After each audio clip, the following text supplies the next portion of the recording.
Full disclosure, the voice you are listening to now is artificially generated, brought to you by satisphonic.com. See the link in the description for more details. What's a fact that could save your life? You should still attempt to dial 911 in an emergency, even if you have no bars of signal. There are protocols that allow your phone to bounce signals off any tower available, including military first responder ones and towers, not on your network in the event that you attempt to call 911. Teach your kids that if they are ever separated from you, to find any closest adult in emergencies. The likelihood of the next person you would walk up to being a pedophile are slim to none, but the odds increase dramatically waiting for the first person to approach a child alone. I was taught that if I was separated from my mum, to go up to a woman, especially one with kids, for help. Far less likely to be a pedophile. Find another mother. That's the phrase I was taught. It's also been suggested for really busy places with lots of people is to find people that are clearly part of a group, all wearing the same t-shirts, or something like that. It increases the number of people willing to help, and since they are familiar with each other, they can communicate more easily if they separate to find help. Don't mix bleach with anything but water. Used bleach to clean up cat pee, made mustard gas, and just about took out the entire family plus the pets. Spent the rest of the day outside while the house aired out. I had to get on my mum for pouring bleach in the washing machine with cat pee-soaked blankets from foster kittens. We had to open all the windows and keep the kittens in the car while the house aired out. Baking soda will extinguish a fire, even grease and electrical fires. You should always keep a box of it nearby when you're cooking and grilling. You lose heat 20 times faster when wet V's being dry. Shed wet clothes. There is a saying, cotton kills. Because cotton, when it gets wet, will retain wetness and cling to your body, speeding up hypothermia. If you're doing anything where hypothermia is even a possibility, like camping or hiking in colder climate, having wool or synthetic clothing can save your life. And watch out for the cotton blends. Summer camp counselor when I was in college. Gorgeous evening, must have been about 70. We were out on the ski boat around dusk helping someone learn to slalom. One girl decided she wanted to turn, while the slalom guy needed a break, so she jumped in wearing her cotton speed clothes. Was fine, got up and did a couple laps of the lake, got back in the boat and just started shivering, then became non-responsive and fell to the floor of the boat. Apparently between the cooling temps around sunset, the wet cotton and the wind from being pulled behind the boat sent her hypothermic in about 10 minutes, while the rest of us were absolutely comfortable. Thankfully, we recognized the signs. Got her stripped of her wet clothes and skin to skin with 2 other warm, dry people. Yes, that was awkward to kind of forcibly remove her clothing. And back to shore, where we got her in a warm environment and slowly, appropriately got her core temp back where it needed to be. Wet cotton is a risk of death, even in comfortable temperatures. Don't pull a knife or anything else out of a puncture wound. The object may very well be keeping you from bleeding out. Only a medical professional should remove something stuck in you. And if you do pull it out, don't re-stab the person. Losing weight without trying could very well be cancer or diabetes. Excessive thirst combined with weight loss were the biggest signs of me having diabetes. For a while, I thought it was just the amount of weed I was smoking daily, cottonmouth and resisting the munchies. I was very wrong. 2 months since diagnosis, it's more or less under control now. The thirst has subsided immensely, and I've regained the 30 pounds I've lost. If you fall through the ice, the dark spot is the way out.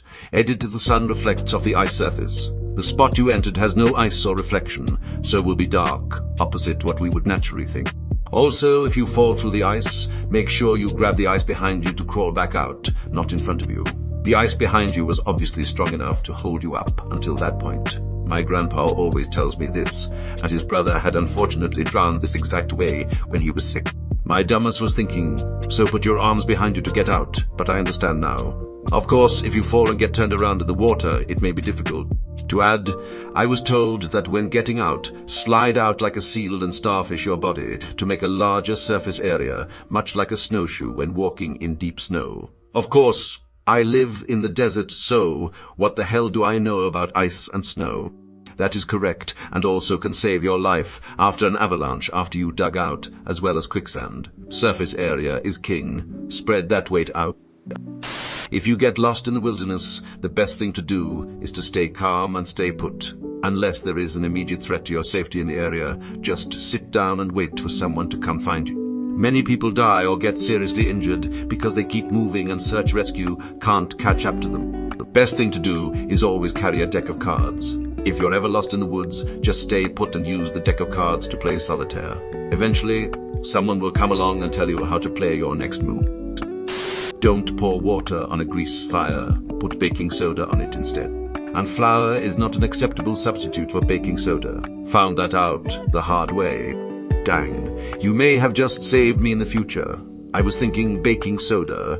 I feel like I've always heard flour, thanks man. Flour mill explosions are catastrophic because the airborne powder is quite flammable. Or just cover it with a lid or sand, even though it's dry and coarse and it gets everywhere. Carbon monoxide is odorless. Get a detector and test that detector regularly. My cousin had to evacuate his 4th floor apartment due to carbon monoxide when his daughter was only a week old. Someone on the ground floor was using machinery without proper ventilation. The scary thing was that the 2nd, 3rd floor's arms were dead, didn't go up. Thanks to his making sure his detector was working, everyone was fine. If you can't find your kid in your house, don't search common places they would be. Search the most deadly places. Pools, freezes, washing machines and dryers. Seconds count, and if they are hiding under the table for an extra minute, who cares? Also, remember the golden rule for pool parties, family gatherings with kids. If everyone is watching the kids, no one is watching them. You need to specifically put someone on babysitting duty. You can switch people during the event, but it needs to be a specific person at all time. This is probably the most valuable comment I've ever read on Reddit. These threads always get me anxious because I keep thinking, wow, this is so valuable. I bet I'll forget in 5 minutes. We considered putting in a pool. Then I realized every time I couldn't find my kids, I'd be running out to the pool with my heart in my mouth. I read a post on Reddit about a woman whose 3-year-old drowned. It happened so fast that she was still chewing the brownie they'd been sharing when she walked outside and saw him at the bottom of the pool. Drowning happens so incredibly fast. My kid nearly drowned right in front of me, in a quiet backyard pool. He didn't even look like he was struggling, but I saw a twinkle in his eye that he was in trouble. Drowning is silent and still. I am Australian, so we are taught water safety from a very early age, so I thankfully knew the signs immediately. It was a very scary experience, and I'll never forget that twinkle in his eye. It still haunts me 15 years later. I lifeguarded through college. It really is odd how real-life drownings are often just a person realizing they're in trouble and sinking. It's not always as dramatic as you see on TV. Remember to check car trunks and window wells too. Signs of a stroke: fast, face drooping, arm weakness, speech slurred, time to go to the hospital. Edit: it's now be fast, balance eyes, sudden vision loss or trouble seeing, face, arm, speech, time. Thanks multiple commenters. Speed of response makes the difference between sometimes walks a little funny when tired and bedbound lump. If you know old people, you need to know how to spot a stroke. Had a friend die suddenly from a stroke at 34. She was incredibly healthy. It happened actually right after a workout class. I then, 3 months later, had another friend. He was 38, have the exact same symptoms, but the doctors thankfully caught it. He had brain surgery and recovered in a few weeks. This was a reality check for me, that life is fragile and can end at any moment. You also need to know they can happen at any age, even to thin, seemingly healthy people. I have a great aunt who dropped dead of a stroke at age 46, and a high school friend who was, I think, 38 or so when she had a, thankfully, mild stroke. It also stands for time of onset. It's important to know because there is a window that antithrombolytic therapy can be administered. They actually added 2 more letters. It's now be fast, adding balance and eyes, so a sudden loss of balance or visual impairment of any kind. If you get caught in a rip current, don't fight it. It won't pull you under. People die because they panic, fight it and get tired and then drown. When you can, swim parallel to the shore, out of the rip, and then diagonally back to shore. Edit. I'm taking out the part about let it take you out because people bring up a point below that you should start swimming parallel immediately. I just meant you shouldn't fight it and swim again straight back to shore. That's not going to end well. Stay safe out there, everyone. This My parents had a second home in the Outer Banks for the majority of my childhood, and I cannot tell you how many times I've seen someone get caught in a rip, someone try to help someone in a rip and get caught in it themselves. I have been in rips. You cannot win against the ocean. Also, your children should always have a real-life vest on at the beach, not a puddle jumper, not arm floats. I'd see how good a swimmer your child is. The ocean is a monster and swallows things whole. The rocks from a river absorb water. When rapidly heated, it causes the absorbed water to boil much quicker than steam can escape the rock. This buildup of steam causes the rock to explode, sending hot rock fragments everywhere. So don't use rocks from a river to make a fire pit. That is cool and kind of scary. The general rule of thumb is 150 feet from a body of water if you're gathering rocks for a fire pit. Just because someone rings your doorbell doesn't mean you have an obligation to answer. An unopened door is a happy door. Same with a ringing phone. My kids cannot stop answering my damn phone. I'm trying to teach them that my phone is my tool for my convenience, not anyone else's. Do not, I repeat, do not lay in the snow or walk home alone in the cold when you are far too drunk. I had a friend die from hypothermia and alcohol poisoning because she wanted to take a nap in the snow. Edit. The typical, I did not expect this, but wow, it's crazy. How many people have experienced this and had some close calls? I am so thankful for all of your lovely comments. She would be very happy that I mentioned this. Choking is silent. If they're coughing, they're not actually choking. If someone goes silent and starts pointing to their neck, start the Heimlich maneuver. Drowning is also silent. Quick edit because of upwards of safety, especially if you have kiddos that like swimming. 5 stages to drowning. You're unconscious for 3 of them. Google shallow water blackout and understand how it works. Not like regular drowning. Do not allow kids to have breath-holding contests. Don't drink alcohol, especially if you're the responsible adult at a pool. Just don't. No babies in hot tubs ever, for any reason. A lifeguard's biggest blind spot is right at their feet base of chair. Do not advise kids to swim near the lifeguard and be on the other side of the facility. They're easier to spot further away. In pools, water parks, shallow water is far more dangerous than deep water because of the risk of spinal injury. An adult can drown in 2 of water. Seriously, do not run at a pool. Ever. Do not jump in headfirst to a diving board and lifeguard present.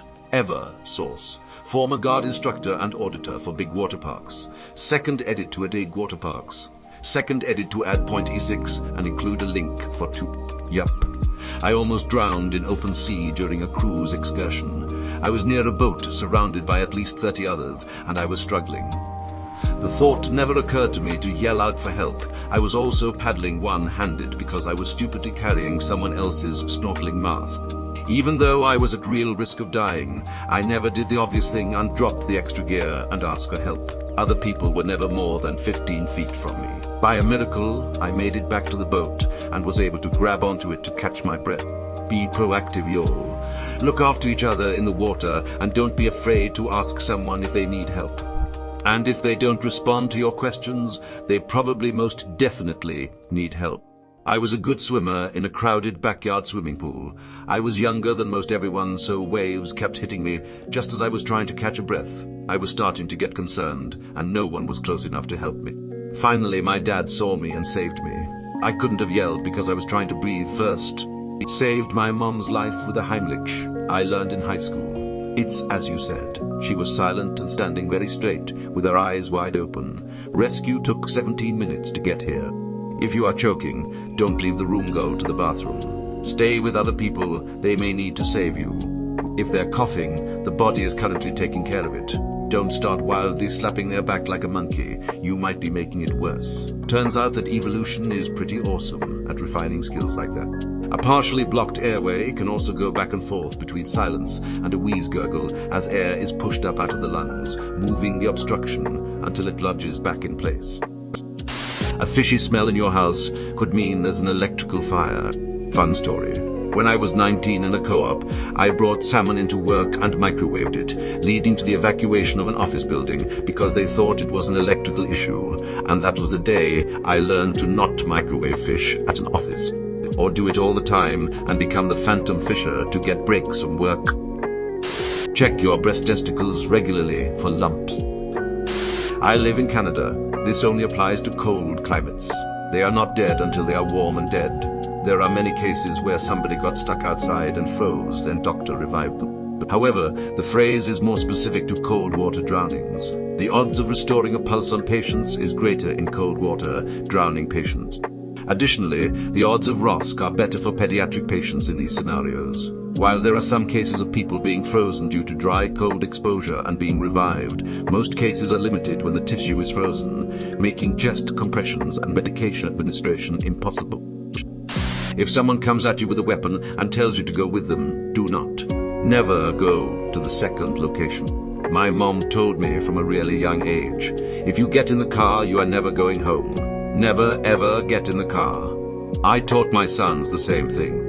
I was selling pest control just out of college and knocked on a guy's door. We had a long, friendly conversation. I can't remember if he purchased from me or not, but as I was walking away to go to the next neighborhood, my car was some distance away. He passed me with some others in his car, and he offered to give me a ride to my car. I said, no, I'm fine. It's just a half mile or so, down that way, etc. He kept insisting over and over. I finally relented because I'm a fucking dumbass, and there were multiple people in this car, and they were friendly enough, and in the neighborhood, and all of that. But I remember being intensely terrified that I wouldn't ever see the light of day after today, but still got in the damn car anyway. Turns out he just wanted to reverse sell me on some pyramid scheme and talked to me about it the whole way to my car. About 1 minute or so was all, and dropped me off, no harm. But man, that was a lesson. Even when you really don't want to do something, peer pressure and social niceties and whatnot still can get you to do something that will end your life.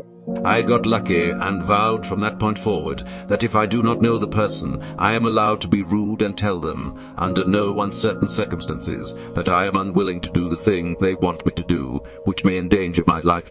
Don't be like me. It may save your life. Don't keep saying no in a nice way. Say no nicely once. Then say no very rudely once, and then refuse to engage after that. I have also found, since then, that mentally preparing yourself for situations by running through them in your head and confirming your reaction if it happens helps combat panic, freezing immensely. While it's never exactly saved my life to do this, I have been able to think with a cool head under some stressful circumstances that other people were panicking about simply because I had played the situation out in my brain imagination ahead of time. Absolutely correct. Statistically, you are more likely to be killed at that second location. If they kill you while trying to take you, it's probably faster and better than what they'll do to you at the second location. Plus, they are more likely to get caught. If killing you where you stand was a good option, they wouldn't need to transport you to another location. Scream, yell, fight, run. Whatever you do, don't go with them. It's more about the fact that they don't want to kill you in the first location. That's why they want to take you away. If you refuse, you're in a better place to resist, as they clearly don't want to kill you there. Street smarts. Gotta toss a money clip in the other direction. Street smarts. If your car is broken down, do not stand in front of it while waiting for help. I had a friend killed when another driver swerved and hit her vehicle, causing it to run over her. Also, slow down and move over for flashing lights. If you've gone 2.5 or more days without water, and you have to choose between drinking water without any way to sanitize it or not drinking water, drink the water. Drink the water. If you don't, you'll definitely die soon. Most of the diseases you can get from bad water take a couple days to set in, which gives you more time to find help. Also, I've read that if you have little water left and are overheated and dehydrated, drink the water, then search for more. People die with water still on them trying to conserve the water. Dehydration can be insidious and really creep up on you. Wool is warmer than anything that feels warm, even when wet. Cotton is a rather effective heat sink when wet. This is useful in hot weather and can be deadly in the cold. Never walk ski snowboard near trees when there is heavy snow. There is something called a tree well that sometimes forms under trees, where if you fall in, you would become impacted by snow, often upside down, and suffocated.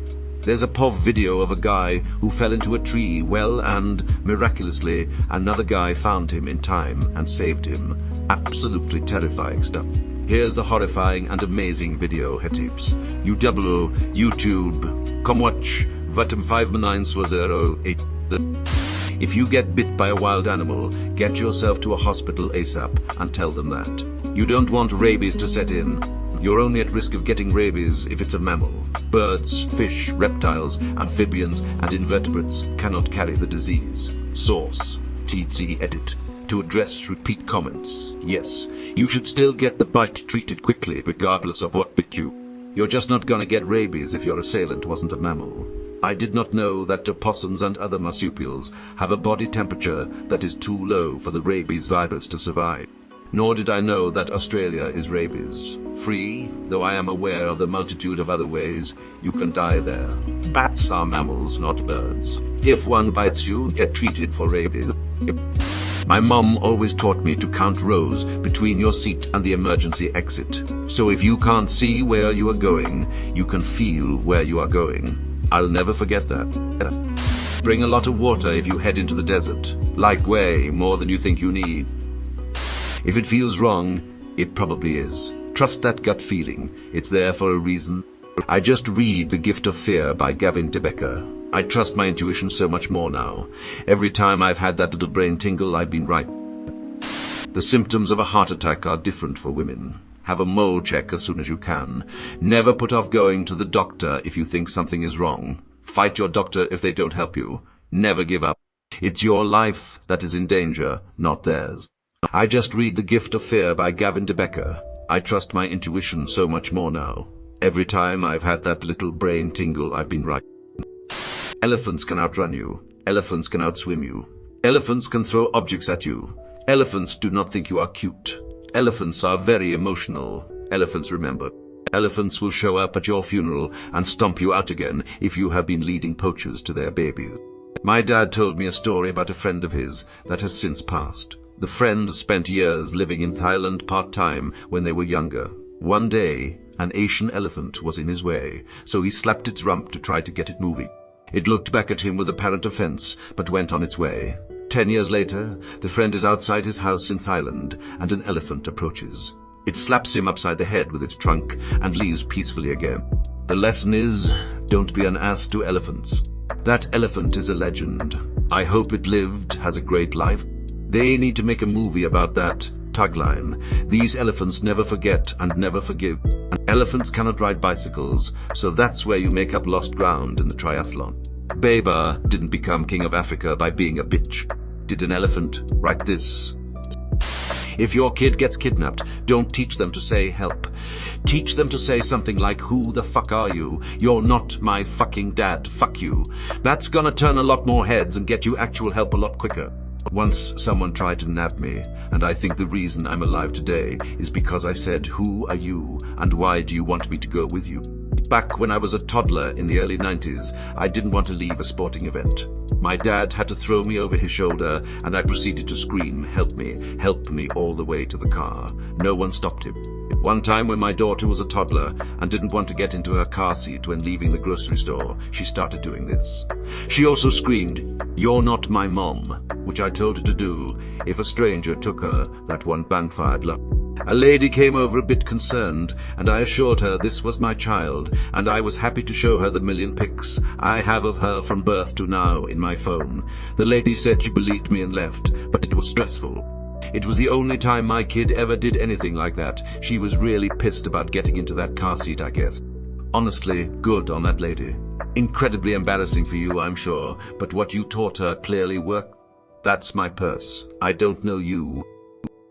Know the signs of sepsis. T temperature higher or lower. Eye infection may have signs and symptoms of an infection. Mental decline, confused, sleepy, difficult to rouse. A. Extremely ill, severe pain or discomfort, shortness of breath. Sepsis kills within hours and kills 11 million people a year. That's 1 in 5 deaths, and it's the #1 death in hospital.